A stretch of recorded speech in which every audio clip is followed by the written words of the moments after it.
Hey, good morning and happy Saturday, boxing fans. Anthony with Bleacher Bums Gaming, and we are back to our Glory Days Boxing Lineal Heavyweight Championship Series. It's been a while since we did one of these, and we have a very good matchup today. The champion, Peter Jackson, makes his 9th defense against the rugged Sailor Tom Sharkey from Ireland. And Sharkey, a very worthy challenger, ranked by Ring Magazine as one of the 100 hardest punchers of all time.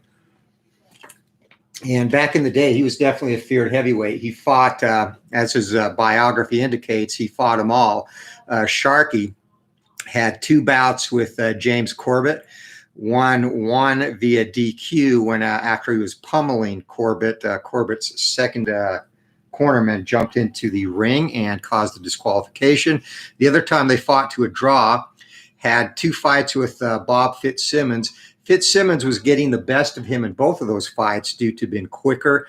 In the first fight, Fitzsimmons caught Sharkey with a solar plexus punch, and referee Wyatt Earp ruled that Sharkey had actually been hit while his knee was on the deck and disqualified Fitzsimmons, and then Fitzsimmons knocked Sharkey out in the rematch. And best known were his epic 2-fight series with James Jeffries. Jeffries won decisions both times, but the second one, a 25-round contest in 1899 on Coney Island, was a brutal affair. Sharkey manhandled Jeffries early in that. Jeffries came back, wore him down, and it was an extremely bloody battle. Sharkey suffered a broken nose, 2 broken ribs, and it was said his ear was swollen the size of a grapefruit. So that is the backstory on Sharkey. As Philip Reynolds joined us at ringside. Welcome, my friend. And we are ready to go. The officials for the fight, first of all, traits. Peter Jackson, the Black Prince, has the counterpoint trait, adding 1 punch to all of his counters that land. And then challenger Sharkey, no traits. But again, he is a rugged fighter, so he will definitely give Jackson probably one of the stiffest tests he's had to date in this championship run. The officials for today's fight, the referee is Harry Kessler, and no adjustment to fouls or stoppage. And Al, Red Sox fan, welcome to ringside, my friend. The judges, John Keane, Terry O'Connor, and Harold Buck. Keane and Buck have the impact trait, meaning that if either fighter is stunned and scores more punches than his opponent, or stuns his opponent, I should say, and scores more punches, he'll automatically get the round. And Terry O'Connor does not. Keane and O'Connor, no adjustments to their scoring. Buck is slightly preferential to the high score in the round in terms of punches landed. So we're ready to go. 15 rounds, Glory Days Boxing Heavyweight Championship, the lineal version, and Jackson making his 9th defense. Bell rings, we're off. So Peter Jackson, he's going to come out from the outside and right away start to dominating Sharkey, and we're going to have a possible knockdown. And Peter Jackson lets the hands go, hard cross, caps the sequence, 4 big punches land, and first significant blow of the fight. Sharkey is down. Sharkey is down. Seconds into this fight, Jackson catches him with a big right hand, and Sharkey is tough, though. It's going to take 2 or less, and he regains his feet, and what a start to this bout. He is down for a 9 count, and using the optional rule, he's going to be stunned for 2 segments instead of just 1, since he was down for a count of 9. So a rocking start to this fight for the champion Jackson as he catches Sharkey unaware. And he's going to see if he can close it out now. 2 unopposed segments. Here comes Jackson. And 6, that's going to come from the inside. 31, and he indeed gets 3 punches through. No knockdown chance, but Sharkey is going to have to make a will check. And his will is 4. And that's it. It is over. That quick, ladies and gentlemen. Jackson ambushes Tom Sharkey out of the gate in this championship fight and stops him. A surprising result. Sharkey never got on track, never threw a punch, and this one is over. TKO in the end, coming in the 2nd segment.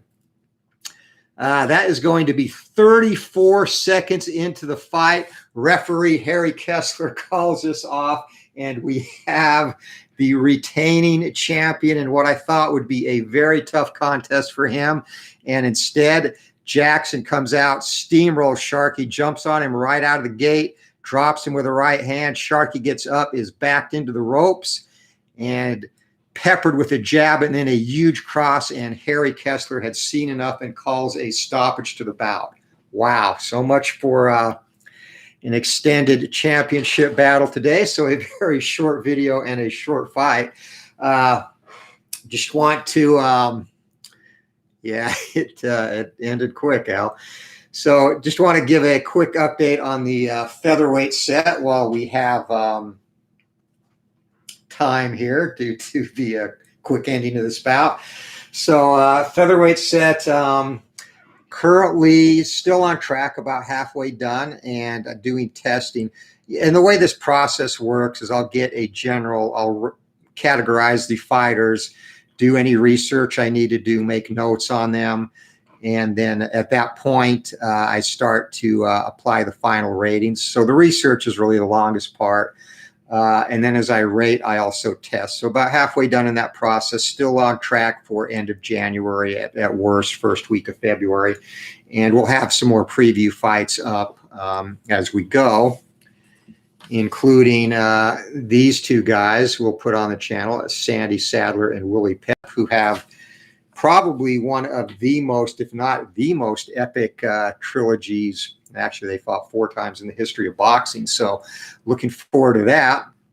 And then after that, decision to make, do we move on and finish the original 8 by doing the flyweights, or do we do a supplemental set, which will have some more current or modern boxers, active fighters in there, guys like Gervonta Tank Davis, Teofimo Lopez, etc.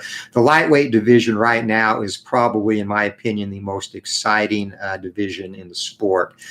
You have, besides the aforementioned Davis and Lopez, Lomachenko's still around. I don't know if he'll go back down to junior lightweight. When he does come back, I'm sure he's going to lobby for a rematch with Lopez. I honestly think, due to his body composition, he would be better off probably going back down to junior lightweight. So there's those guys. Then you have Shakur Stevenson, who recently won a junior lightweight title, and he definitely has the length to move up.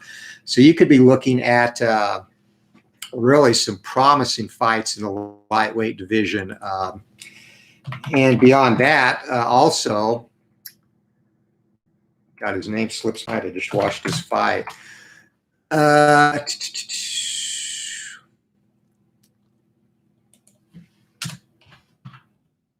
Ryan Garcia, geez. Okay, Ryan Garcia is another hard-hitting lightweight that was very impressive his last time out, and he's in the picture as well. So to me, the lightweight division currently in 2021 and 2022 is going to give us some of the great fights that we got with the light heavyweight division in the mid to late 70s, when you had Eddie Gregory, Matthew Franklin, a.k.a. Matthew Saad Muhammad, Yaki Lopez, and all those fighters there. So a lot of really tasty fights on the horizon there. And then, of course, probably looking, hopefully, finally at a Tyson Fury Anthony Joshua bout this year. And I think Fury will basically outbox Joshua and probably stop him late in that one. So, yeah, thanks, Al. Ryan Garcia, I can't believe I skipped that. He was just and if you want to see, they actually, Mike Tyson had Garcia on his podcast, and Davis called in. Things got heated, and that's where the challenges were put forth. So we will see if that happens. Both heavy punchers. Davis, not the best defensively. He took some shots in his last bout against Leo Santa Cruz, but I think Davis probably is arguably the heaviest pound-for-pound puncher in the sport right now, outside of the junior middleweight Berlanga, who really hasn't been tested yet. He's got 16 straight first-round knockouts, and, you know, but Davis is definitely up there. I'd say top 3 for sure. So that would be a war. Hopefully that happens sometime by mid-year. But anyway, that's it. Next up on the channel, we'll be back to our 1908 Fall Classic Baseball Race to the Pennant replay. The Cubs have a doubleheader against Brooklyn, and we'll get that on probably later today since this went so quick. But that's it from ringside. Anthony with Bleacher Bums Gaming. And once again, in a shocker, the reigning champion Peter Jackson catches Tom Sharkey early, and the fight is stopped via TKO only 34 seconds into the first round. Jackson retains his title for the 9th time. And next up on the docket for him is going to be a battle against Gus Rulin, and Rulin should be a walkover for him. And quite honestly, the next 3 fighters, Rulin, Armstrong, and Everett on the docket, should be easy wins for Jackson, and he will not get tested until the 4th fight where James Jeffries is looming in the wings. So appreciate everyone joining us for this brief fight. And Rich Vierling, welcome to ringside, my friend. Yeah, check it out. There's you can go to Sideline Strategy and download the rule book and even some free fighter cards to kind of get a feel of it and take a look at that. And yeah, absolutely would love you to check that out. So I appreciate everyone joining, guys. Have a great day. Anthony with Bleacher Bums Gaming. Stay young, keep rolling, and we'll talk to you all later.